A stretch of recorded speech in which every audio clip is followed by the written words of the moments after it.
오늘은 요한복음 4장 43절에서 45절까지 말씀을 가지고 요한복음 강의 26번째 시간으로 갈릴리인들이 그를 영접하니 라는 제목으로 함께 은혜를 나누도록 하겠습니다. 동상이몽이라는 말이 있습니다. 이 사자성어의 뜻을 혹시 아시나요? 한 침대에서 잠이 들어도 서로 꾸는 꿈이 다르다라는 그런 뜻을 가지고 있습니다. 똑같은 상황을 맞이할 때에도 같은 반응을 보이는 것 같지만 그 마음에 생각하는 바들이 서로 다를 수 있음에 이런 말을 사용을 합니다. 이 사자성어를 사용을 합니다. 말씀을 드린 이유가 있습니다. 우리가 오늘 함께 본 본문의 내용과 이 전에 봤던 말씀을 보면 예수님을 영접했던 사람들이 등장을 합니다. 먼저 우리가 지난주까지 살펴봤던 그 본문 안에서는 예수 그리스도를 영접하고 그 예수님을 믿었던 사마리아 여자와 그 사마리아 사람들이 등장을 합니다. 그래서 오늘 본문의 말씀이 이렇게 시작을 합니다. 43절 말씀 다 같이 보도록 하겠습니다. 43절입니다. 시작. 이틀이 지남에 예수께서 거기를 떠나 갈릴리로 가시며. 사실 이 헬라어 원어 성경을 보면 여기에 어떻게 해석이 되어지냐면 그리고 그 일 뒤에라고 시작이 되어집니다. 사실 이틀이 지난 후라는 표현은 없습니다. 그 일 이후에 라고 말을 합니다. 그러면 우리는 이전에 어떤 사건이 있었는지를 유추해야 됩니다. 생각해 봐야 됩니다. 사마리아 사람들이 예수님께 찾아왔고 예수님께 우리와 함께 머물러 달라고 요청을 했습니다. 그리고 예수님이 그들과 함께 이틀의 시간을 더 그 사마리아 수가라는 지역에 머물러 주셨습니다. 그 일이 있은 이후에, 그래서 오늘 본문의 말씀은 이렇게 시작된 겁니다. 이틀이 지남에 예수께서 거기를 떠나, 거기가 바로 사마리아 수가라는 지역이었습니다. 이 땅 가운데 이 사마리아인들이 예수의 말씀을 듣고 예수 그리스도께서 전하시는 그 말씀을 듣고 예수님을 믿는 놀라운 역사가 일어났습니다.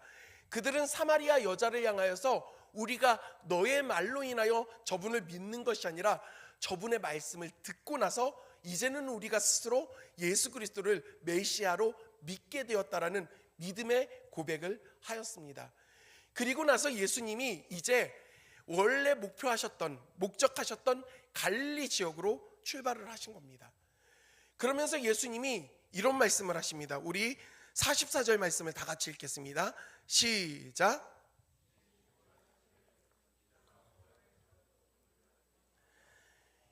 예수님께서 친히 증언하여 말씀하실 때 제자들에게 이렇게 말씀하십니다.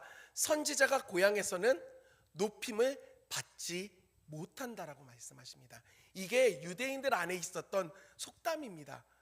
선지자가 그 고향에서는 높임을 받지 못한다. 제가 이제 고등학교를 졸업하고 신학교에 입학을 했습니다. 제가 당시 다니던 모교의 모든 성도님들은 제가 신학교 갈 거를 알고 있었습니다. 왜냐하면 저는 신학교 갈 거고 목사 된다라고 일찌감치 제가 초등학교 4학년 때 스스로 서원을 했고 항상 그렇게 그 목표를 향해서 달려가고 있었기 때문에 교회에 나오시는 모든 분들이 다 알고 계셨습니다. 제가 신학교 갈 거라는 걸. 결국 저는 신학교에 진학을 했고 그래서 신학과에서 열심히 신학 수업을 받았습니다. 그렇게 1학기가 마치고 났는데 모교회 목사님이 새로 부임을 하시면서 저를 부르신 거예요. 너가 그래도 신학생인데 교회 일을 좀 도우면 어떻겠냐 와서. 그러면서 저에게 그 여름 성경학교를 좀 준비해서 진행을 하라고 말씀을 해주셨습니다.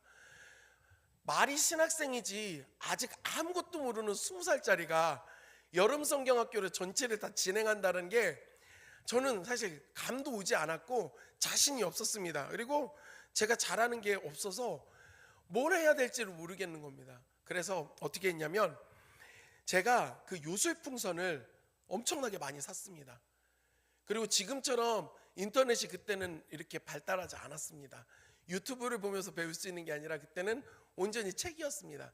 그래서 이 요술풍선으로 그 풍선 아트 하는 것을 써놓은 책을 사가지고 제가 6월달 말부터 방에 들어가서 계속해서 거의 한 달 동안 풍선으로 여러 가지 동물도 만들어보고 꽃도 만들어보고 하면서 훈련을 했습니다. 그거라도 해서 아이들에게 나눠주고 예배 드리러 올 수 있게 좀 아이들에게 나눠줘야 되겠다 해서 했는데 정말 열심히 만들었던 것 같습니다. 그리고 제법 잘 만들게 됐습니다. 제가 지금도 잘 만듭니다. 자랑하는 건 아니고 나중에 필요하시면 저를 사용해 주십시오. 근데 그러면서 설교도 하게 된 거예요. 20살짜리가 설교를 하는데 굉장히 생동감 있게 열심히 준비해가지고 아이들에게 했는데 아이들 반응이 생각보다 굉장히 좋았습니다. 제가 좀 자부심도 느껴졌고 보람도 됐는데 교회 집사님들이 제가 열심히 하는 모습을 보면서 저에게 얘기하는 겁니다. 야, 지수 너 제법이다. 교회 어른들이 다 저에게 지수 너 제법이다. 야, 수고했다. 이렇게 얘기를 해주시는 거예요. 그 이후에 시간이 한 10년이 흘러서 제가 전도사가 됐고 이제는 교회에서 사역자로서 인정을 받으면서 일을 하고 그 사역을 할 때에도 고향에 내려가서 교회 집사님들 만나서 인사드리면 교회 집사님들은 야, 지수 너 제법이다. 아직도 신학하네. 아직도 사역하네. 이렇게 얘기를 하십니다. 여전히 그분들의 입장에서는 제가 초등학교 때부터 그 어린 시절부터 지켜봐왔던 자신들의 자녀와 거의 동년배이기 때문에 자녀처럼 여겨지니까 저를 사역자로 대하는 게 아니라 그냥 자녀처럼 대하는 모습들이 계시더라는 겁니다.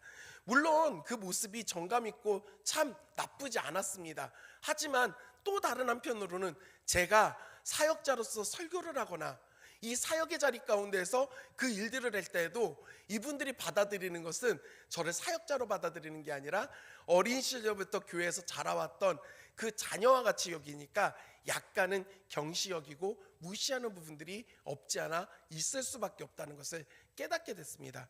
그래서 저희 사역자들 안에서도 그냥 통념처럼 이야기하는 게 있습니다.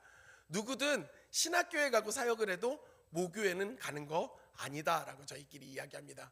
얼추 비슷한 이야기입니다. 선지자가 고향에 가면 높임을 받지 못한다라고 하는 예수님의 이 말씀이 동일합니다. 왜냐하면 그가 어린 시절부터 자라났던 그 고향 사람들은 코 올리던 시절부터 너무나도 연약했던 모습들과 부족했던 모습들을 다 기억합니다. 실제로 갈릴리 사람들이 예수님의 말씀을 듣고 놀랍니다. 저가 어떻게 저런 이야기를 하는가 놀라면서 그 다음 취한 태도가 무엇이었냐면 저가 목수 요셉의 아들이 아닌가. 저의 형제와 자매들을 우리가 다 알고 있고 그들이 우리와 지금 같이 살고 있지 않은가. 그런데 어떻게 저런 일을 할 수 있지? 하면서 무시합니다. 쉽게 받아들이지 않습니다. 그래서 성경에서는 우리가 오늘 함께 본 요한복음 말고 마태복음, 마가복음, 누가복음에도 이 동일한 표현이 다 들어 있습니다. 그런데 조금은 다릅니다. 예수님이 이 말씀을 하시기 전에 자신의 그 고향 마을에 가셨고 갈릴리 지역에서 복음을 증거하셨을 때 사람들이 예수님의 말씀을 제대로 받아들이지 않고 믿는 모습을 보여주는 것들을 믿지 않는 모습을 보시면서 제자들에게 말씀하셨습니다. 선지자가 고향에서는 높임을 받지 못한다라고 그렇게 말씀을 하셨습니다. 그런데 예수님 오늘 이제 갈릴리 가시기 전에 먼저 이 말씀을 하신 겁니다. 선지자가 그 고향에서는 높임을 받지 못한다라고 이렇게 말씀을 하셨습니다. 친히. 그러면 이 다음 따라와야 될 그 다음 본문의 내용이 어떤 내용이겠습니까? 갈릴리에 이르심에 사람들이 믿지 아니하였다, 받아들이지 아니하였다라고 나와야 되는데 우리가 함께 본 본문은 그렇게 기록하고 있지 않습니다. 우리 45절의 상반절을 같이 읽도록 하겠습니다. 앞에 보시고 그 앞에 자막 보시면서 같이 읽겠습니다. 시작.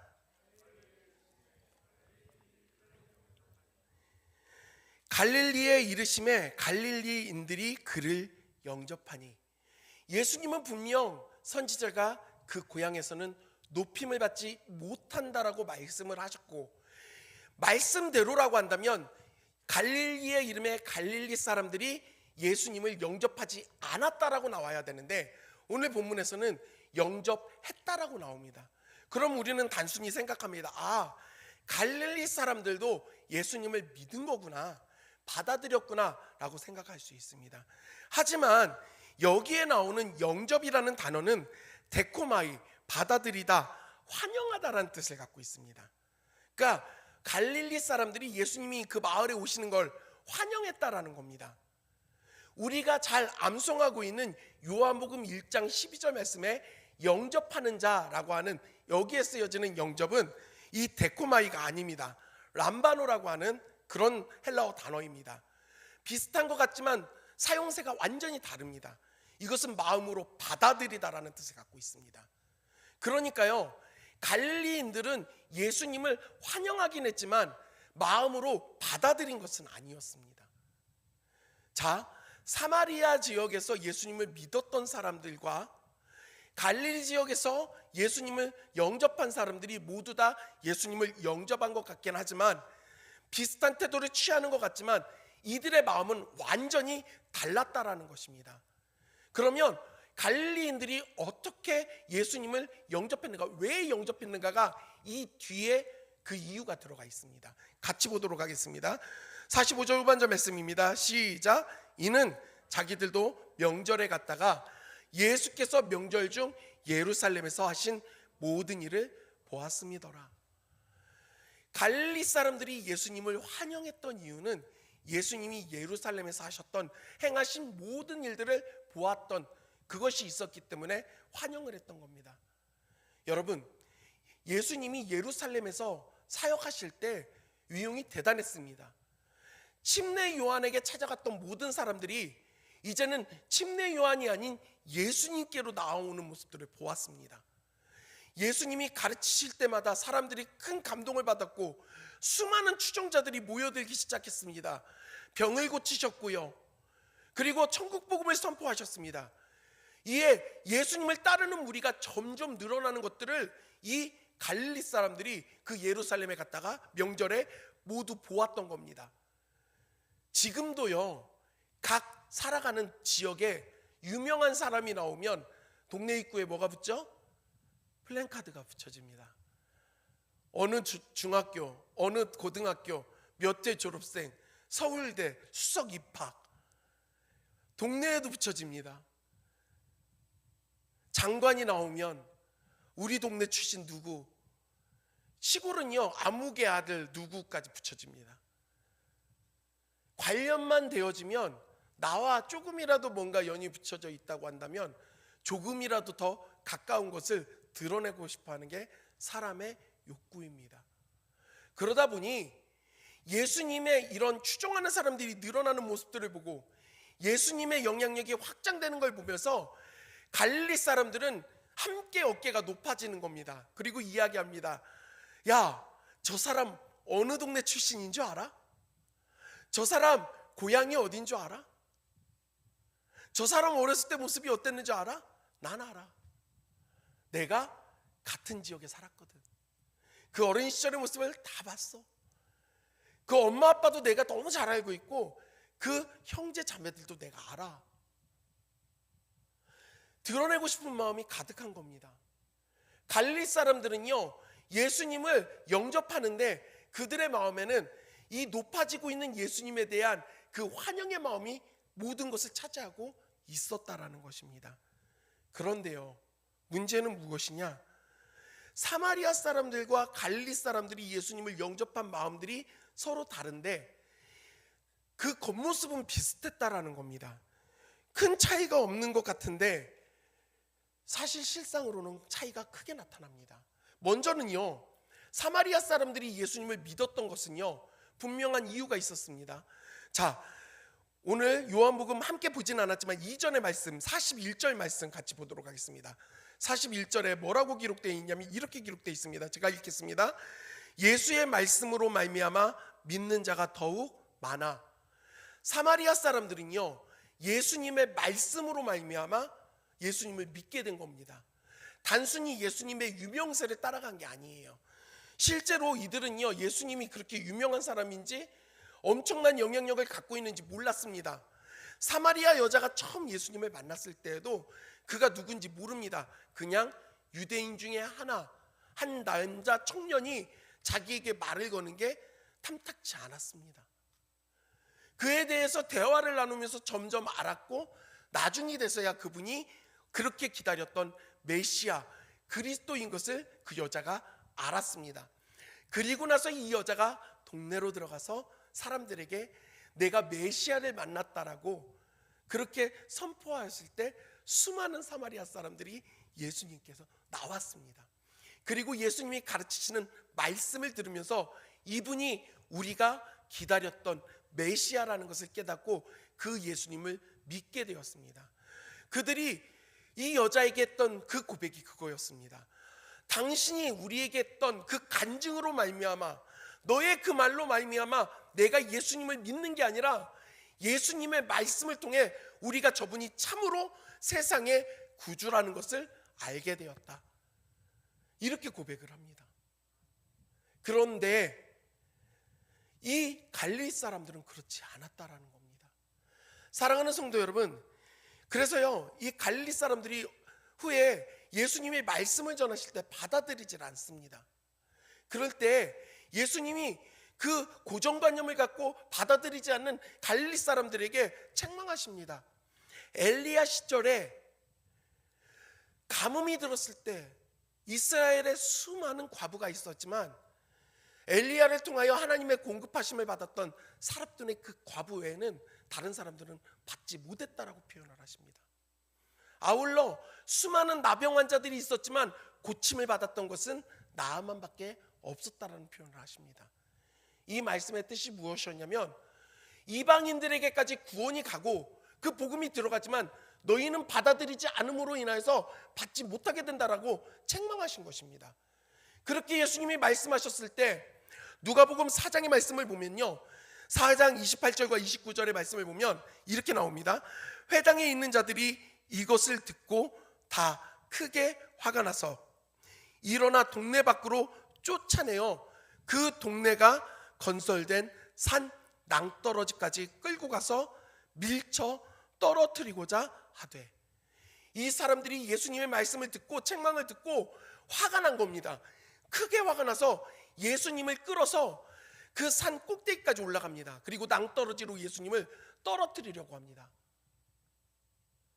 분명 예수님이 그 마을에 오는 걸 환영했던 사람들인데, 반겼던 사람들인데, 예수님의 가르침이 자신들에게 방해가 되어진다고 느껴지고 기분이 나쁘다고 여겨지니 그 예수님을 죽이려 하는 태도를 이 갈릴리 사람들이 보여주고 있는 것입니다. 사랑하는 성도 여러분, 갈릴리 사람들이 예수님을 영접했던 이유는요, 기적과 표적, 능력 때문이었습니다. 그리고 그들은 예수님께 요구한 게 그겁니다. 기적을 보여주십시오. 표적을 보여주십시오. 당신의 능력을 좀 계속 보여줘요. 한번 보여봐라. 너 솔직히 목수의 아들 아니냐? 우리가 너 다 아는데 네가 진짜 능력이 있다면 우리한테 보여줘봐. 그럼 믿을게. 표적과 기사를 요구하고 있는 것입니다. 그 기적을 요구하고 있는 겁니다. 그런데 우리는 어떻습니까? 이 갈릴리 사람들을 비판하고 욕합니다. 어떻게 이럴 수 있는가? 사랑하는 성도 여러분, 우리는 그렇게 하지 않습니까? 우리는 정말 예수 그리스도를 통한 기적과 능력이 아닌 그 예수님의 말씀을 쫓아가고 있습니까? 가끔은 그런 상상을 할 때가 있습니다. 특별히 노방에 나가서 전도를 할 때 이 전도지를 잘 준비해서 정말 기도하고 나아가 정성된 마음으로 나눠줍니다. 근데 잘 받으면 좋은데 거절하는 분들이 있습니다. 그렇죠? 그리고 거절하는 것을 넘어 비난하는 사람들도 만납니다.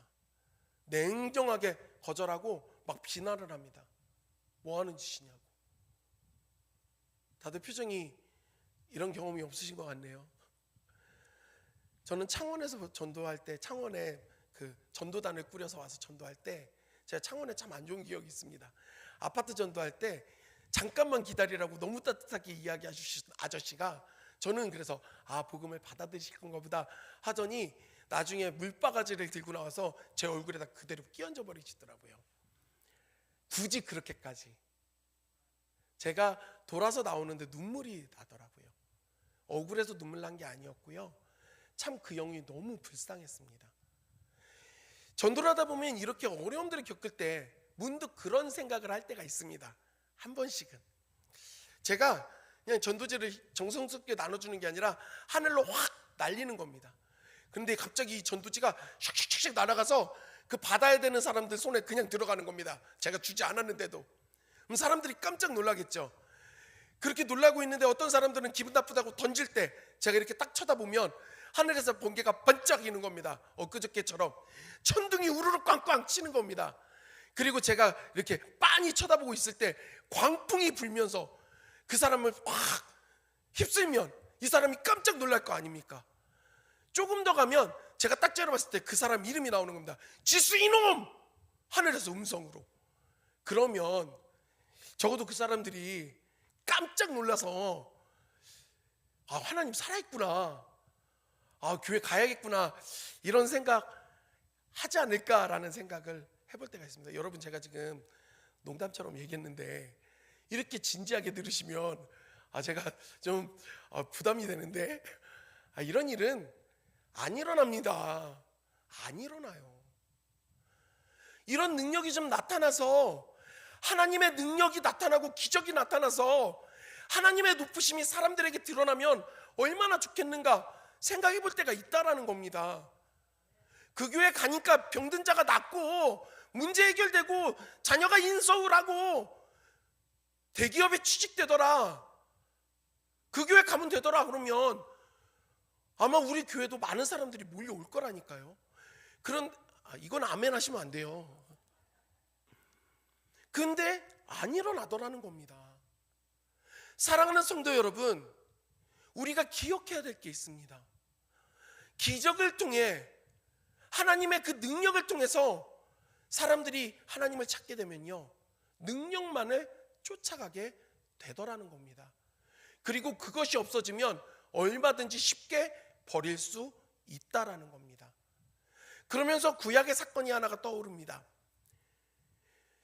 그 이집트의 왕자의 신분으로서 자신의 민족인 히브리 사람들을 억압하는 사람을 쳐서 죽이고 바로를 두려워해서 떠났던 40년 동안 광야 생활했던 모세가 불타는 떨기나무 가운데 하나님을 만났고 다시금 하나님의 보내심을 받아 바로 앞에 섰습니다. 그리고 하나님께서는 모세에게 능력을 나타낼 수 있도록 도우십니다. 모세가 그 지팡이를 아론에게 주어서 던지게 했을 때 아론이 지팡이를 던지니 바로 앞에 던져진 지팡이가 뭘로 변했죠? 뱀으로 변했습니다. 그러면 이런 놀라운 능력이 나타나면 응당 바로의 태도는 놀랍다, 하나님 살아있구나, 내가 너희들 풀어줄게 라고 얘기할 줄 알았는데 안 그럽니다. 자신의 그 술사들과 그 마술사들을 불러냅니다. 술객과 마술사들을 불러서 똑같은 걸 해보라고 시킵니다. 그리고 그 마술사들이 똑같은 걸 보여줍니다. 그러면서 무시합니다. 뭐 어쩌라고. 나일 강이 피로 변화했을 때에도 바로는요 놀라지 않습니다. 오히려 파워게임을 계속해서 해갑니다. 사랑하는 성도 여러분, 우리가 기억해야 될 것이 있습니다. 큰 기적과 능력을 통해서 그 복음이 흘러가지 않더라는 겁니다. 물론 첫걸음이 그걸로 인하여 시작될 때도 있습니다. 하나님께서 강권적 역사로 우리를 불러주실 때가 있고 그런 기적을 체험할 때도 있습니다. 하지만 그것이 전부가 되지는 않습니다. 왜냐하면요, 하나님은 많은 사람들에게 온전히 높아지기 위하여 그 모든 목적을 갖고 계시는 분이라고 생각하시면 안 됩니다. 잘 이해하셔야 됩니다. 예수님은 이 땅에 오셔서 세력을 확장시키고 단순히 세상적인 왕이 되려고 이 땅에 오신 분이 아니었다라는 사실입니다. 우리는 요한복음의 말씀을 통해서 계속해서 함께 나눴습니다. 아버지의 뜻은, 우리를 향한 아버지의 계획은 심판이 아니요 뭐라고 했죠? 구원입니다. 예수 그리스도를 통하여 우리를 구원하시는 게 하나님의 목적이라는 겁니다. 예수님께서 이 땅에 오신 이유는 단순히 많은 추종자들이 많아져서 높아지기 위해 오신 것이 아니라 오히려 낮고 천한 그 인간의 몸을 입고 이 땅에 오셔서 우리를 대신하여 십자가에서 우리의 죄를 대신해서 죽으시기 위하여 우리의 모든 죄를 사하시기 위하여 이 땅에 오셨고 우리를 구원하시기 위해 이 땅에 오셨다라는 사실입니다. 사랑하는 성도 여러분, 이것을 믿으십니까? 믿으십니까? 여러분, 이보다 더 큰 기적이 어디 있습니까? 천지 만물을 만드신 하나님이 우리를 사랑하셔서 하나밖에 없는 아들을 이 땅에 보내주신 사건보다 더 큰 기적이 어디에 있습니까? 예수님이 낮고 천한 인간의 몸을 입고 우리와 동일하게 이 땅 가운데 임하신 것, 그리고 그 예수님이 우리의 모든 죄의 짐을 짊어지고 십자가에 못 박혀 죽으신 사건보다 더 큰 능력이 어디에 있습니까? 그리고 그렇게 죽으신 예수님이 죄와 사망의 권세를 깨뜨리고 3일 만에 부활하신 것보다 더 큰 기적이 어디 있습니까? 우리는 그 기적을 경험한 사람들입니다. 누리고 있는 사람들입니다. 그런데 중요한 것은 예수님께서, 하나님께서 보여주신 그 기적과 능력은 우리가 소위 원하는 세상적인 그 기준과 그 기적, 세상적인 기준에 있는 성공과는 거리가 멀다라는 겁니다. 그러면서 불현듯 그런 생각을 해봤습니다. 만약 우리가 행하는 모든 신앙생활 가운데 기적이 막 일어난다라고 하면 정말 좋은 모습들만 나타날까? 여러분, 정말 그럴까요? 그럼 모이는 사람들이 서로 이야기합니다. 야, 서울 관악구에 어떤 교회 얘기 들었어? 거기 목사님이 막 기도하면 하늘에서 불이 막 떨어진대. 그거 봐야 돼. 그거는 놀랄 거야. 그러면 또 한 사람이 얘기합니다. 야, 뭐 그 정도 갖고 그러냐? 부산 사하구에 가봤어? 거기 어느 교회 목사님 얘기 못 들었구나. 아픈 사람 손대면 다 낫는데 말기암 환자도 그냥 낫는데 이걸 봐야 돼. 여러분, 우리는요 기적을 추종하게 됩니다. 그 능력을 따라가게 돼 있어요. 하나님이 아니라 그것만을 바라보게 됩니다. 갈릴리 사람들이 딱 그런 태도를 취하고 있었던 것입니다. 저는 이제 말씀을 좀 정리해 가려고 합니다. 사랑하는 성도 여러분, 여러분들은 어떤 하나님을 지금 바라보고 계십니까? 우리의 신앙은 어떤 예수 그리스도를 쫓아가고 있습니까? 사마리아 사람들은요, 사마리아 여자는요, 예수님의 말씀을 통해 예수님을 믿었습니다. 그런데요, 이 과정이 그렇게 좋은, 썩 기분 좋고 유쾌한 과정은 아닙니다. 왜냐? 예수님이 사마리아 여자에게 말씀하신 것 중에 이 여자의 마음을 매우 원잡게 했던 이야기가 있습니다. 가서 너의 남편을 데리고 와라.